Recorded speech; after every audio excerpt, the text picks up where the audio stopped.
Check us out to hear the latest on life in the volunteer state. Yvonnca and her guests discuss everything from life, love, and business with a Tennessee flair. It's a Tennessee thing. Always relatable, always relevant, and always a good time. This is Talking Tennessee, and now your host, Yvonnca. This episode is brought to you by Turning Knox Rental, your go-to for event rental services. We have selfie machines, 360 photo machines, and food servicing machines that you can rent out to give your parties the best experience possible. Get the TKR experience with Turning Knox Rental. You can find us at www.turningknoxrental.com. Welcome back to Talking Tennessee with Yvonnca. I am your host, and I am here with Ruth Ivey from Second Harvest, and I am so excited to have you. Thank you so very much for having me. The opportunity is just awesome. Thank you so very much. Well, I really believe in Second Harvest, and I met some of your colleagues at an event a few weeks ago, and we got to talking, and it was just truly just a normal conversation. And I said, it was like the light went off in my head, and I said to Adrienne, I was like, we have never had Second Harvest. We need to showcase Second Harvest. And so I was talking to your colleagues, and they were like, you need Ruth. That's what they said. That's so sweet. Yes. I had the best teammates. They're just the sweetest. Well, they think very highly of you. Tell me this, what do you do at Second Harvest? I am currently the food rescue manager. Okay. I manage our any free food that comes in through our food rescue program. I have 6 truck drivers that's picking up food from grocery stores, retail, anything retail. Yes. Distribution centers, farmers, anybody basically who wants to donate food. And then we work with community partners such as food pantries, soup kitchens, and shelters. Okay. And they are also using volunteers in their churches or nonprofit organizations, and they're picking up donated goods. Then they turn those reports into us, and we make sure that all the donors get all the credit that they so very much deserve. So you basically truly rescue and make sure that people are fed. Absolutely. We thankful for our wonderful, fantastic donating partners all over our 18 county service area that are donating to us and our partners. We're rescuing food that might otherwise land in a garbage disposal or garbage most definitely. dump. We're picking it all up. You're rescuing it, and you're making a difference by doing it. You're feeding people so they can keep going and they can stay healthy and all that together. Oh yeah, you should see some of the goodies that we get. Those donors. Yes. They'll give us some of the best produce. When they give it to us, it's got maybe 1 or 2 bad things in it, but our food safety training allows us to figure out the things that we can keep, the things that we need to get rid of, dispose of. The disposal part of it, we give that to farmers. So we try not to have anything to go to waste. That's amazing. Some of the produce, man, and the meats, the products that we're getting, people just love it because it's free and it's good for you stuff that they can afford. Well, that's good to hear. Let me stop for a second. Before there's a Second Harvest, there's a Ruth, okay? Yeah. And I want my viewers to know who they're listening to. So can you tell my viewers, who is Ruth? Ooh, I'm a character. I'm sorry that you have to get to know me today, but no, I'm just kidding.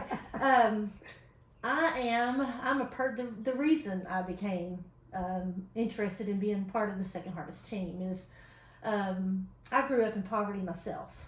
Okay. I was raised by a disabled single mother who came from, let's go way back. My mom, she was the oldest of 5 children, and they had come from a string of poverty themselves. Yes. When my mom was in 5th grade, her mother passed away from cancer. So that made her become mom to the rest of the children, the other 4 children. Mm-hmm. And so in 5th grade, she quit school. She had to quit school to be the parent and take care of the rest and raise the family. So as she grew up, her 2 sisters had children. She also helped raise those. And she took, I think for a living, now I don't know this, I can't I don't remember this, but I remember her saying she took care of a lady. Her name was Hattie. She took care of her. She was elderly, and she was a caregiver for her. Right. But she was always taking care of other people. She never wanted to have her own kids because she was always taking care of other people. In her 30s, boom, she has me unexpectedly, and with a man who had an alcohol problem. Okay. And when he got drunk, he would abuse her. Okay. And when I was 2 years old, my earliest memory is my dad beating my mom. And he broke her glasses, thank goodness. He broke her glasses off her face. And while he was beating her, I went to the kitchen and got a skillet and hit him on the back, an aluminum pan or something, and smacked him on the back with it. Then he turned on me for the first time. I was 2-ish. She went to the bedroom, got the shotgun or some kind of gun, I think it was a shotgun, and as he was running out the door, she shot the door frame. Had she had her glasses on, she had probably shot him. Oh, wow. It was, she put up with him hitting her, but the moment he put his hands on me is a different story. Yes, because mamas, they truly, truly protect their cub, and that's what they're supposed to do. They're supposed to be that protector. Yes. And so she went to protect you. That's right. She did. And she never let him come back in the house after that. So I was very proud of her. Yes, most definitely. Because there's a lot of women that don't have that strength to walk away or, split the family, as they say. But a lot of times the strength of walking away makes you better later on. Yes. It does. You have to heal from some things. Yes. But it's greater on the other side. So you are the child that she had. Yes, I'm the child, and the only one that she had. So through her walk, you got to see about giving back. Oh yeah, we probably should have visited food pantries, and she may have, but I don't remember ever. I remember we were on welfare. At the time it was called welfare, and SNAP benefits at the time it was food stamps. Yes. And we went to multiples. We went to the grocery store once a month when she got her disability check. Because she ended up being disabled. She had fallen and gotten injured, and they never could, now I think they could fix it, but back then they didn't know what to do for her. Okay. So she had fallen, and she couldn't stand for a long time, couldn't sit for a long time. But she'd go to multiple stores, like, Save a Lot, or at home it was called Woodson's or Shelby's, different places, and get whatever the cheapest groceries were. Yes. And that's what we survived on. And, we were in church every time the doors were open. Yes. And I'm sure they helped us with food, but I don't ever remember that. Yes. Or that maybe she thought that other people needed it more than us. Yes. We needed that food. She I don't said know we what she needed was thinking. I was eating pinto beans and fried potatoes every day of my life until it was but it's still real good. Oh, it was real good. Yes. But now I can hardly stand the thoughts of eating pinto beans. Yes. A lot of kids say that. A lot. Now, let me tell you what mine was. Hamburger helper. Like, to this day, no interest in a hamburger helper. I'm just like, no, because my mom had 3 kids, and in the 70s, trying to spread it far, hamburger helper was the thing that would spread far. That's right. In families. But now Yep, I'm just like, not said I would never eat it, but if I had to, but I gotta be honest, that's not my pick. That's not what you're gonna buy, and that's not what you're putting on the table if you need to, right? So tell me this. Did you play sports? What did you do in school? Well, in the neighborhood that I grew up in, I was the only girl, and there was a whole neighborhood full of boys. And, we're always playing sports, King of the Mountain, boxing. They hit me like I was a boy. I hit them like I was a boy. Yes. They treated me just like them. I wasn't a different, we were That's we were how the I same. grew up. I was tomboy. Tomboys could be. Yes. And it was fun, right? Yes. Love to get dirty. Oh, yeah, absolutely. I couldn't dress. wait to get out of the bed every morning and go play. That was me. My mother used to say, do not let the street light catch you. Because I'd be out all day. She'd say, don't let the street light catch you, and don't let dark catch you. Mm-hmm. And so we knew that we had to be home before that street light turned on. But Did you get home before the street light? Yes, because You never got busted? no, I got busted a couple times and it was not good. I'm just, it was not good. But I wouldn't change my childhood. Was it a perfect childhood? No, but my parents did the best they could. And, even we were poor, but we didn't know we were poor. Yep. There was food on the table, and that's the biggest thing of Second Harvest that I want people to know is that I come from a childhood that, we were poor, but my parents still provided a meal. But there's a lot of people that work really hard that sometimes just don't have it to provide that meal. And That's Second Harvest provides that meal. That's right. If anything I can say is that what sticks out to me about Second Harvest is y'all provide a meal, you prevent someone going without a meal, because, there's a lot of people say I was poor, that type thing. And I was one of those kids, but I didn't miss a meal. I don't know what that's like, but this way of me giving back, of bringing Second Harvest on this podcast is to say, you know what? There is a lot of meals that kids miss, and let's prevent that. Let's prevent, even mom and dads. There's a lot of meals that mom and dads will let their kids eat when they don't eat. Yes, you know that. They'll do without. Yeah, so we're going to get into that, but I wanted to touch on our childhoods, touch on, what molded us into who we are, that type thing. Do you look back at things and see how what your mom did to sacrifice, how you're using those things at Second Harvest? Oh yeah, and I believe God had a hand in every single step. Yeah. Because I started playing basketball. That was the thing that we played the most of, and I started getting really good because I was playing with a bunch of boys all the time. And so I started playing elementary school ball, and I was terrible. I was tall and skinny and could run. Yes. So that's the reason I was on the team. Mm-hmm. And I was terrible. Then I played middle school ball, and I had the funniest, hardest pushing coach ever. And my mom was disabled; she couldn't drive. She back then women didn't drive as much as they do nowadays. She didn't drive. So my coaches were responsible. Well, they weren't responsible. They chose to take me back and forth to practice, games, whatever it may be. And those coaches, I call them my village people. Once the coaches got involved in my life, they made sure, I can remember, his name was Larry Nidifer. Okay. Fantastic. He ended up being a principal. He's retired now, but the funniest, made you love basketball. He taught you a million things about life and about basketball. And we were pretty darn good in middle school, and it's because of him. But he made sure he'd sing songs to us, and he'd tell you, puppy love leads to a dog's life. Yeah. Trying to keep you away from the boys. I could care less about boys, you just want to play basketball with them. But he was constantly leading me down the right path. Yes. And then I moved into playing basketball, in middle school, that's when it clicked. I started getting really good. All of a sudden, one game, boom, I could score double digits. What the heck happened, Yes. And this rock star all of a sudden. And, the crowd's going, the roof is on fire. Yeah. And I never heard the song until they started singing that to me. And and that excelled me. That made me want to get better and better and better. So I was doing everything.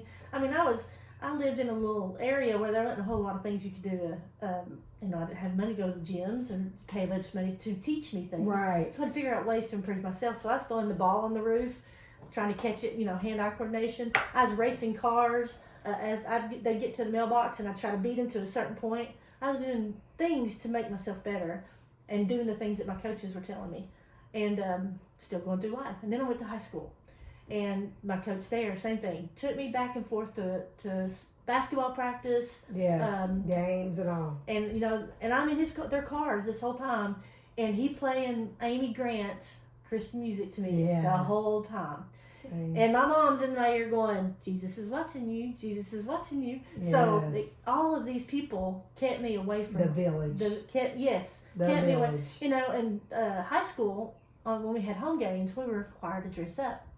I had one pair of dress pants because everything else was a dress. Yes. And I didn't want to wear a dress. So one pair of dress pants and one dress shirt. So every home basketball game, I was wearing the same clothes. Well, some of my teammates' parents noticed. So the tall, skinny girls' parents all started coming, "Hey, Ruthie, she's outgrown these. Do you want to wear these? Do you want these?" Yes. And I was like, "Oh, yes." And that was the best clothes I'd ever had. Yes. And it was their hand-me-downs. This was the Yes. best clothes I ever had. My mom bought me clothes every year at the beginning of the year. She'd buy me a pair of shoes, a couple pair of pants, a couple of shirts. Kids don't understand that today. They do not. I literally said, because my son's about to start school, and I was, of course, through their thing, okay, we've got to make sure he has his shoes and make sure he has clothes and stuff like that. But what people don't get nowadays is the way we grew up, we only got clothes once a year. Yes. No, I'll take it back, twice a year. We would get clothes for school, and then my mom would buy a little bit of clothes just before summer. Okay, we didn't get anything else. You know what I'm saying? And so at Christmas time, that's why Christmas was so big when we were kids, because when Christmas came, we always knew we were going to get an extra outfit. And I'll never forget getting it was special then, right? It felt so special. I got a brown corduroy blazer. Those corduroy clothes. You about to have me shouting in here. Because hear me when I tell you, and I never thought about this until just now, is that people always, because I tell people say, how do you stay so positive? I said, because I'm booked and busy. I don't have time for drama. I don't have time for anything negative, because I live a positive life. Not saying that nothing ever comes to me negative, but I go into things in a positive way. And so people's like, Yvonnca, you like to dress to impress. You right. And I'm like, but now that I just thought about it, is that blazer is what truly set the tone for me. And I didn't even think about it till you came on this podcast. Is that when I put that blazer on, you know how like what you said with the pants, and all that stuff, and the extra clothes that you got, it was like that blazer gave me a feeling that I've been addicted to my whole life, because nothing makes me feel more confident than when I'm in a pantsuit. I don't know what it is. When I put a blazer on. That's where it started, was that. Yes, and I never thought about that till you just said that. Thank you for You're welcome. You're welcome. Yes, but you never know where your childhood can take you. And I think with what you went through as a child, that's why you're a blessing at Second Harvest. Well, I hope. That was God's plan, and I think He's been doing a pretty good job. So tell us about Second Harvest. Well, let me tell you how I got to Second Harvest. I'm going to tell you. Okay. I went to school to be a teacher. I went to Walter State through basketball scholarship. Okay. My coaches took me. My coach in high school took me to my to where I would end up playing at Walter State. Played there for 2 years. Best coach ever, David Craigle, who's retired now. He was all-time winningest junior college coach. Okay. Best man. I mean, great. He's a father figure. Did the same thing. Hauled you back and forth. Did all the things for you. So I went to school. Was going to be an elementary school teacher, and I realized I can't teach kids math. I'm terrible at math. I don't trust myself teaching them. So when I went to LMU, I wanted to change my major into nursing, because I want to help people. I knew it's what I wanted to do. I want to help kids. I want to help people. Yes. So when I got to LMU, my basketball coach at the time, Roger Vanoy, he told me that he didn't think I could do nursing and play basketball, because I was going to be gone a lot. Yes. And I played softball too. I wasn't on scholarship for softball, but I played softball. Right. But I was there on scholarship for basketball. So I chose to just go physical education and health. I was like, I want to play for the rest of my life and teach kids and coach basketball. Well, so I graduated with that degree and did that for a little bit. I loved teaching. I loved kids. Loved coaching. Couldn't stand the parents. They wouldn't let you push their kids. If you pushed them a little bit or made them do something they were uncomfortable with, they would scream and yell. It's still that way. It's probably worse now. Keep going. So I said, I can't do this. I got to figure out something. So I worked a couple other jobs and wasn't happy at them. And I continued to play basketball. Played travel ball, which was it was a Christian group that we played everybody and gave them exhibition games. Mm-hmm. Loved doing that. And then we got to, after the games, we would get to testify to the the athletes. Right. Loved that. And then after that ended, I was still working, and a girl that I played basketball with in a women's league, she and I had known each other through LMU. She tried out and didn't make it, but we played together in this women's league. And I said, I'm just miserable where I am. I said, y'all have anything in where you work or know anything, a place where you think that would fit for me? And her name is Penny. She was a grant writer for Second Harvest. She says, there's a food rescue position that I think you would absolutely be great for and you would love. She says, but it doesn't pay much. And it's in Knoxville, because I lived in La Follette. Yes. I'm like, man, that's a long way to go. That's a drive. For $10 an hour. Yeah. But I took the leap of faith and did it. Yeah. Man, that's the best decision. People don't get that. That's the best decision I ever made. Sometimes money will not line up to your mission. Money may not line up to the vision that is over your life. But if you just trust God, the money will come. If your heart, and I'm not saying that people that don't take the position doesn't have a heart, but sometimes you have to put aside and say, I'm stepping out on faith. Yes. And the money is not lining up, but God, I'm trusting you that eventually the money's going to line up, or it's going to provide what I need. That's right. And Yeah. that's exactly what it did. I needed to be able to pay my house payment. I needed to be able to pay my car payment and buy groceries and take care of my dogs. Yes. But all those things happened. And I did that for about 3 years. That's Absolutely. Because I got to help people. I'm Yes. picking up free food that people are saving for us. Yes. And I pick it up every day, 6 days a week. Yes. And you get to really see from ground zero yeah. How from beginning to end. what Yes. exactly how much that Second Harvest helps, because you're picking it up. Yes. And you're getting to see what you're picking up. You're seeing how the whole process works and all that. And then you're getting to see it dispersed. Yes. The disbursement would just have me. Oh, it's Oh, for me. oh my. Oh gosh, it was awesome. Just because I'm a giver, and that the disbursement would just have me just. Well, I was doing things I wasn't supposed to be doing. My boss, she would get fussy about this, but I did it because we go to, we had set organizations that we deliver to every day, and it's free of charge. Yes. All costs consumed by Second Harvest. Yes. Again, another reason to love what I do. We deliver to these organizations set days, set schedules. We give them as much as they can possibly take, more than they can even handle. And sometimes we'd have leftovers, especially we would pick up from Krispy Kreme, and they would give me so many donuts that it would be too much for everybody to handle. So I would roll up into Western Heights, because we were only doing Knox County at the time. So I roll up into Western Heights, and I'd open the back doors and say, hey, I got free donuts. Or, whatever I had an abundance of. Yes. Hey, anybody want? And they'd all come running. Right. Like it was, like I was the ice cream truck. Yes. You run back Yes, in the day, you had ice cream truck. I yes. was like, I wish I had something I could put on the front of the truck to make it make sound, music when I drive through here.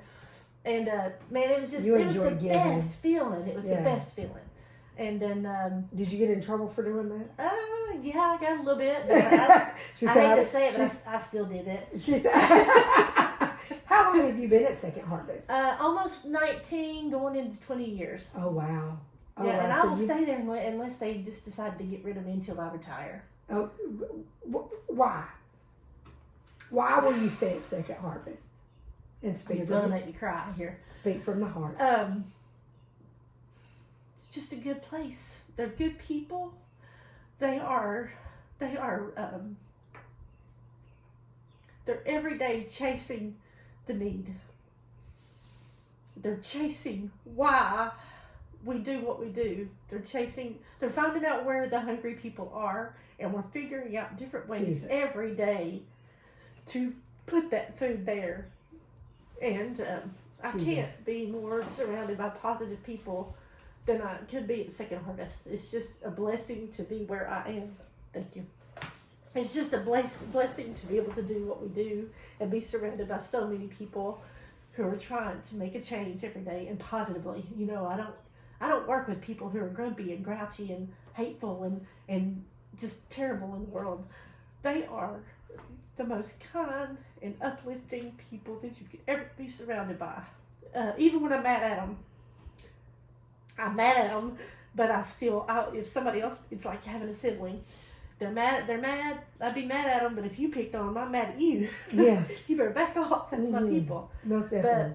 But I'm just your family. The most. That's right. And families don't always agree, but the greater good will always bring you back together. That's right. And for them to be chasing that need Mm-hmm. as hard as they do, I'm so proud of them. And but you have to understand that you are a part of organization that your upbringing, a lot of people don't understand why you have to go through some of the things you go through in life. Oh, God use me. Sometimes.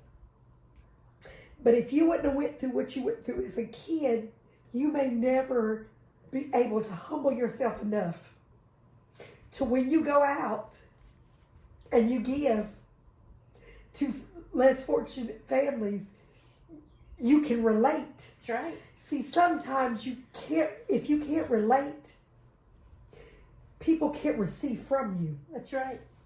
But when you can relate to something, when you can put your hand on it, you can feel what it is that they're feeling. And that's why God allowed you to go through what you went through. I thank you for sharing your journey. Because one thing about my podcast is I don't want to bring organizations on just to have everybody there is on my podcast. That's not my mission. But Second Harvest has done so much in this community. I have admired Second Harvest from afar. And when I say from afar, I've donated to Second Harvest, but I've admired them from afar of just watching. Because a lot of times you just need to see without people trying to impress you. That's right. Second Harvest has never tried to impress me. They should be. I need to be speaking about it. They've never tried to impress me, but they did impress me because what they do naturally in the community and allow. Please hand me a tissue. I'm sorry. I see you watching you crying. I'm not even You're trying to fine. help. You're totally fine. But I will say is that Second Harvest has done so much for people. I know families that said, and I won't mention names, because when I research about who I'm bringing on, I talk to people and I asked them, what's your opinion of this organization? What's your opinion of the people that work at the organization? Are they kind? Because I will say that every organization doesn't have the kindest people. Okay? That's true. Let me tell you something. I deal with several people said to me, well, first of all, let me say, not one person said anything negative about Second Harvest. That right there is a plus because, there's always somebody going to say something. But not one person said to me they've never seen Second Harvest watch somebody not be fed. They've never, every person I talk about how much y'all give over and in an abundantly way, just overly give, that type thing. So I can understand why you say that you would want to stay at Second Harvest. That's why I asked you, why would you stay at Second Harvest? Because I wanted you to tell why you stay at Second Harvest. It's because what you see and what you endure and what you see them turn over every day. Yes. And it's not just what you see in our walls. It's not just at the building of Second Harvest. It's our partners that we deal with too. When I say partners, I'm talking food pantries, soup kitchens, shelters, food donors, like grocery stores, any kind of retail distribution centers, financial donors. If you're donating $1, if you're donating $10 million, you are a part of the solution every single day. And I think a lot of people don't understand, and let me say it so so people won't say, well, that you came on here talking about money. Let me talk about it for a second. First of all, you have to understand is you got to have food. That's right. And you got to have money too. That's right. Because money buys food. That's right. Period. Okay?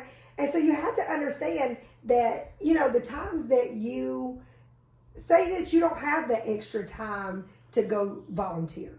Okay? Sometimes you just don't. Okay? But you can give a financial blessing to Second Harvest and be a part of something. And that doesn't make Second Harvest be about money.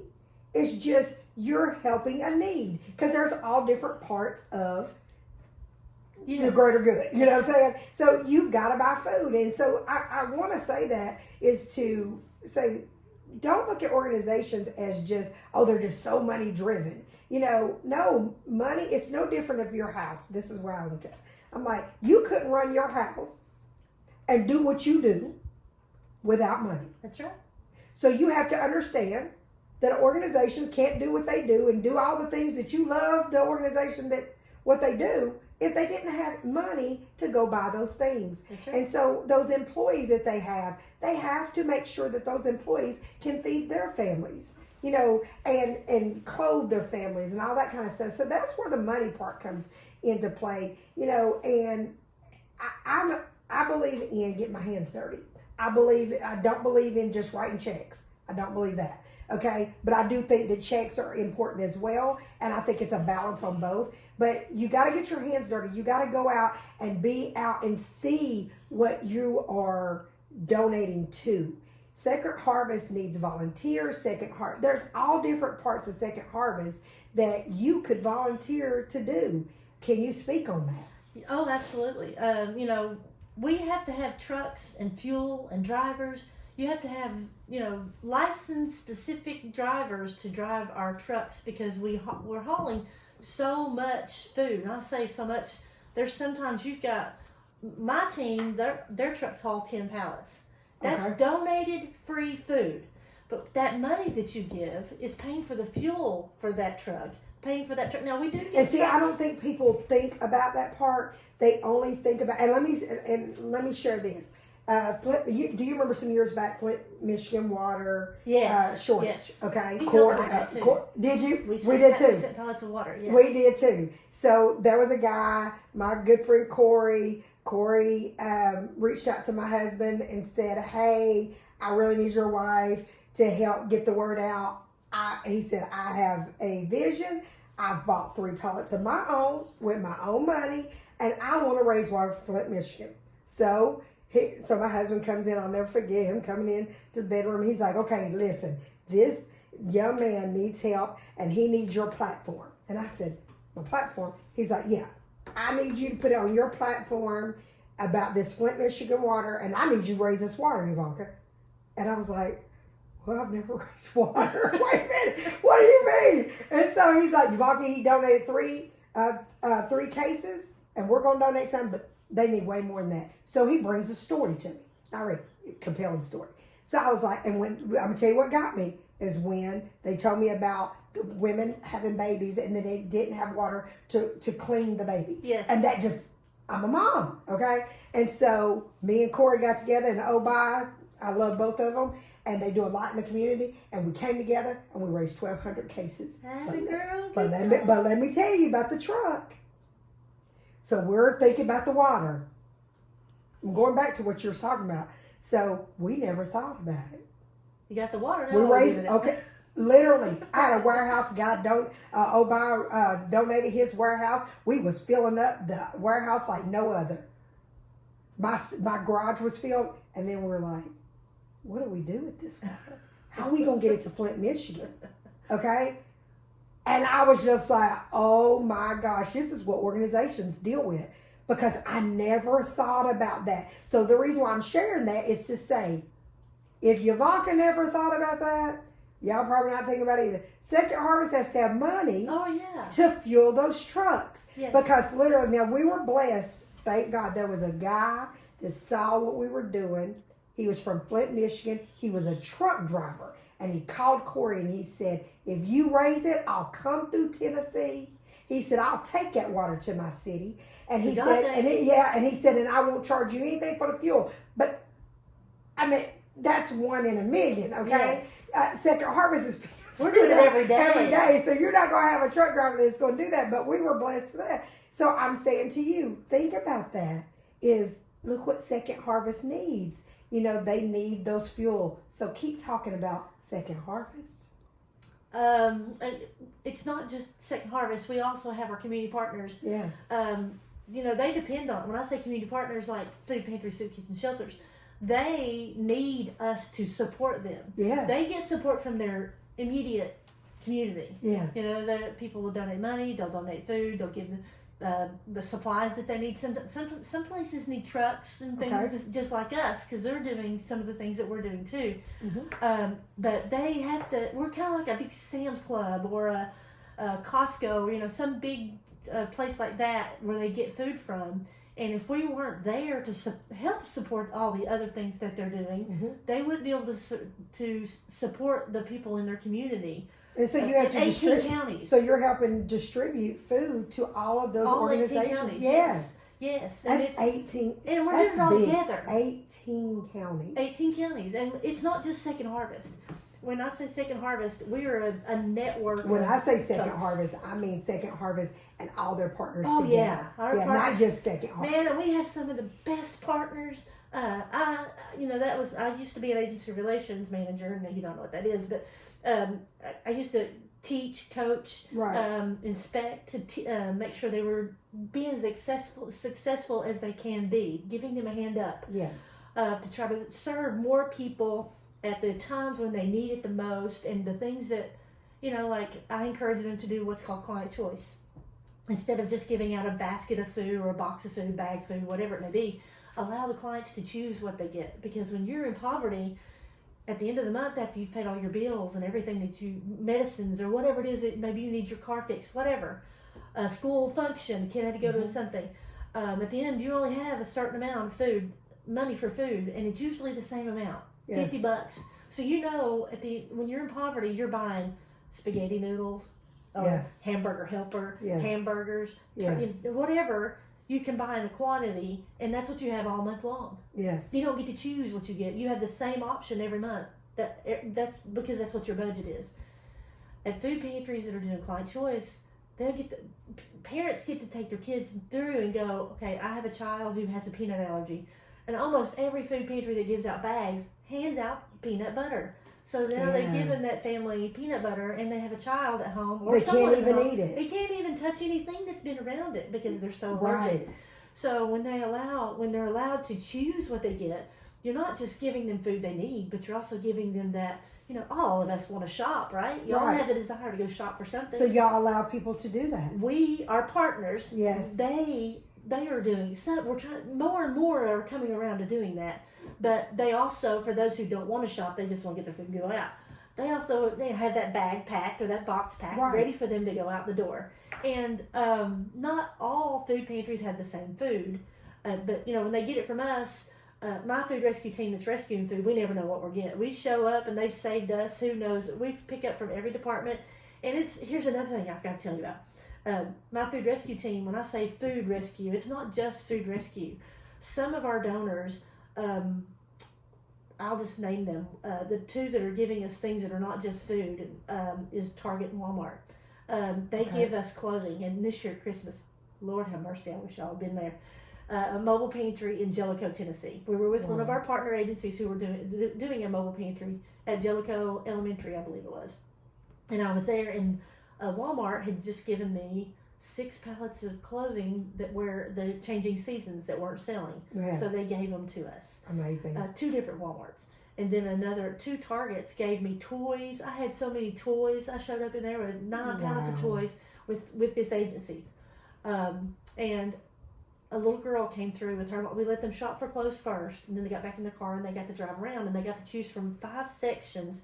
They chose 3 toys from each section, and they had 5 sections. So they walked out of there with food, clothing, and toys. Yes. And as a little girl come through the line, and and they still had tags on them, but we'd marked through the tags.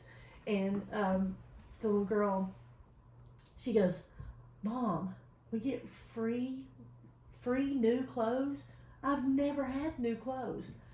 And man, And some people, because some people take that so for granted. Oh gosh! But there's so many people out there that has never had a new T-shirt or a new anything. But she got shoes, clothing. Their whole family got. I mean, it was right before Christmas. So that morning when whoever they got gifts for, they didn't have to buy gifts. Yes. They got gifts for their home for them, but they also got gifts for their family. Yes. and it made them feel really good. And to hear that we had made a difference made me want to recruit more. Yes. Made me want to recruit more clothes, more shoes, more toys.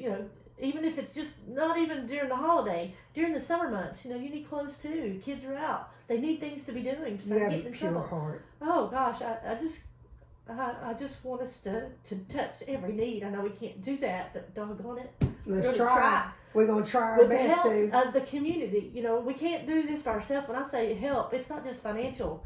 You've got to show up. That's why I say get your hands dirty. Right. You can't just write checks. And not saying that that they don't need checks. They do. But at the same time, to me, the greatest gift is when I see my family getting their hands dirty out in the community and, interacting with people in the community. I always tell my kids, yesterday, my son wanted Chick-fil-A. And I said, no.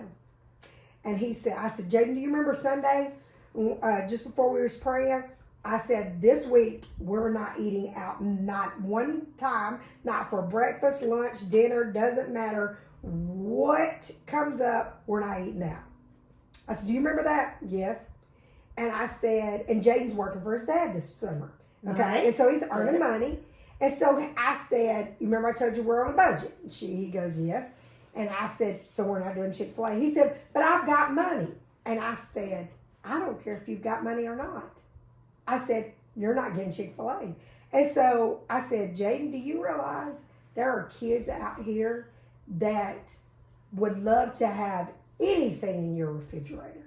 I said, you have to keep in your mind how blessed you are. And I said, you got plenty of food in your refrigerator. It may not be exactly what you want at that moment, but you've got food, because there's a lot of kids that don't have food. I teach my kids. I'm not a spoiler. I bless my kids, but I don't spoil my kids, because I want my kids to know that at any given time that you could be in a less fortunate situation. And if I don't teach them that, the world will. That's right. They're going to learn the hard way. The hard Good way. job, Exactly. Mom. And you got to work for, and let me say, when I say work for what you have, there's a lot of parents out here that work hard. Oh, yeah. And let me be the one to say, you hear so much about people talking about people don't want to get a job, they don't want to do this. There is a lot of them out there like that. But there is a lot of parents out here that go to work every day, take every shift they can take, and they still don't have enough money to provide for food. And that's where Second Harvest is big to those families. So don't always look at, well, they don't have that because they don't work, because there's too many families out here that work really hard, and you know that, Ruth, that you deal with. It's a misconception. It really is. And I want to tear the Band-Aid off and say, let me use my platform to say, everybody is not lazy, and everybody's not sitting on the couch, and everybody is not jobless. There are people that work very hard, and Second Harvest helps those families. And the folks that you just touched on, two places that we serve, groups of people that we serve a lot of, is the working poor. It's those people that are working 2 and 3 jobs and still can't buy fuel for their car to get to work. Or they can't repair a tire when it blows out, or they can't keep their electricity on. Yes. They got kids at home that are wearing somebody else's passed down clothes, but or they don't have clothes. They don't even have shoes sometimes. But their parents are working to trying to do it. It's just they feel so defeated. Oh yeah. They feel. I talk to parents that feel so defeated because they work really hard and their kids are, kids are going to be kids and ask for different things that their friends have, that type thing. And the parents feel defeated because they can't give their kids, what the next kid has or whatever. And so you have to understand that if you come out and you volunteer and you put a smile on those parents' face and you talk to them and tell them, keep going, keep fighting, we're in it together, whatever, you could stop somebody.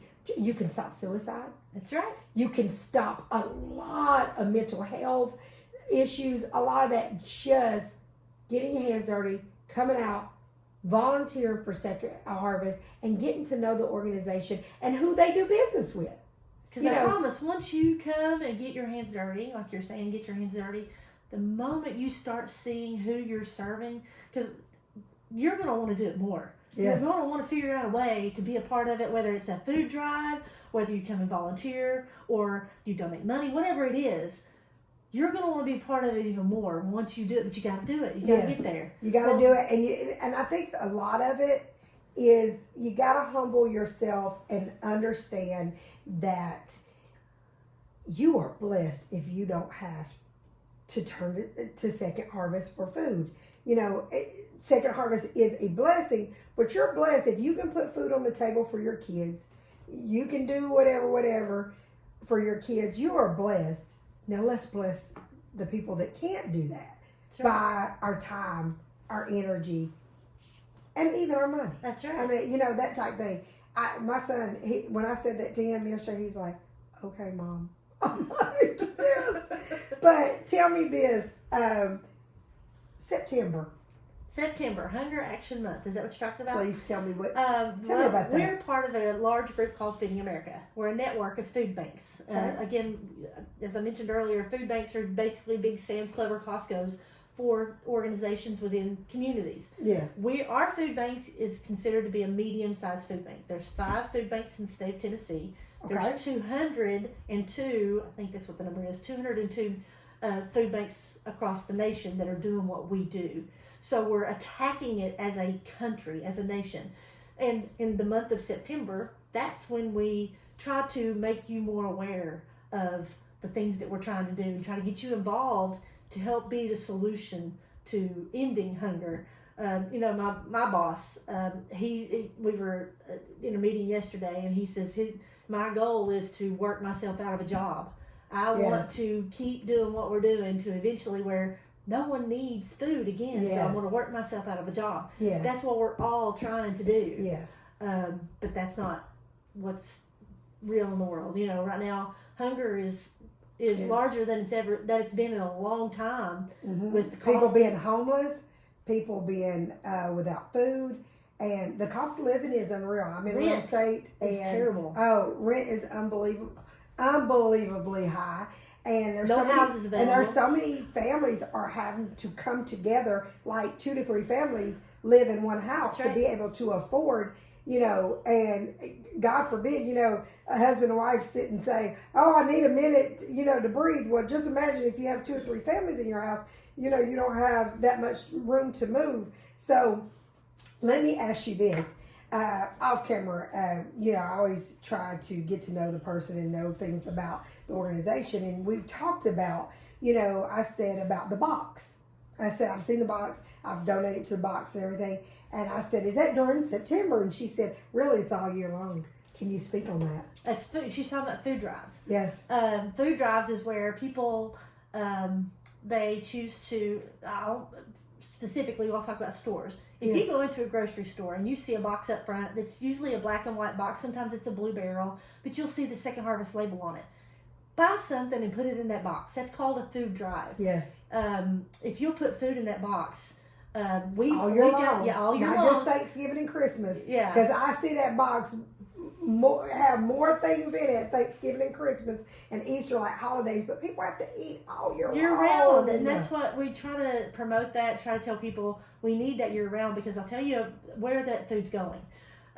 When we get a lot of that stuff, we bring it back, we put it in categories. Okay. And food pantries, soup kitchen shelters, our community partners, mm-hmm. they can order it online. They get it from us, they take it back to their pantries and give it out. If we don't have those things, they don't have dry goods to give out at the food pantries. Very limited. So we need those kinds of things.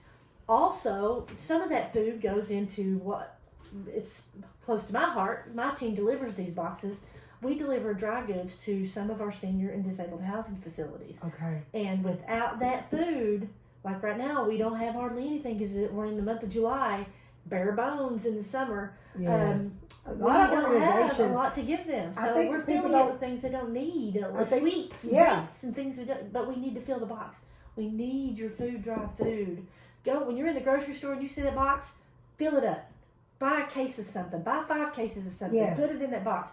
there'll be one of the Second Harvest staff members will come around, pick that thing up. Right now it's my team. We're trying to find someone for that position. Yeah. Right now it's my team's picking it up. My team's in the stores 3 and 5 days a week, 6 days a week. So we're picking it up as it gets full. But Yes. we need your help to do that. They need help. Yes. And that's the biggest thing is where do people get involved? That's my question is, where do people, if somebody says, I want to start volunteering or start doing whatever, on a small scale, because I can say when you first start doing charity work, it may feel overwhelming when you don't know where you want to fit in. So I'd say Second Harvest, start here, because this is one way she's going to tell you how to get involved. Oh, I don't know which one to choose first, but I'll tell you some good things. Some things that's happened with since we're on the food drive topic, let's talk about. Okay. There's been kids, instead of having birthday parties, or instead of giving birthday gifts at their birthday parties, they're telling people to bring food. That's awesome. And then at the end of it, they're bringing us a truckload of food. Heck yeah, good job. That's Nice job. awesome. And because of that, we can feed. I told you it's a working poor, but we're also serving a lot of little seniors. Are that y'all living hearing in what it. she just said? She said people are choosing at birthday parties, instead of asking for gifts, they ask people to bring food, and they donate it to Second Harvest. Now let me tell you the reason why I reiterated that. Isn't that a great way to teach your kids? Gift. That's giving. Because it's great to write the checks, but you got to show your kids how to give. People don't realize that a lot of these kids that's out here nowadays are not givers because they didn't see their mom and dad give. That's right. It has to start at home, and it has to start with you. That's what I say about work ethic. If parents don't, if kids do not see mom and daddy working, 9 times out of 10 when they get older, they may go down that same path, okay? And y'all know what the Bible says about that part is train them up the right way to go. And when they grow older, they will never part. That's what the Bible says. So, and I know it sounds, everybody's like, well, I didn't read that. Go in the Bible and you can read it. But you got to train up your kids. And that would be a great way. And you know who else you train? You don't just train your kids. Every kid that's at that birthday party, it challenges those parents, even the superficial ones. I know you can't say that, but I can say it. Even the superficial ones, it might shame them into helping Second Harvest, but it helps them to realize there's a greater good, there's a greater want, and there's a way to help the people in your community. I love my community.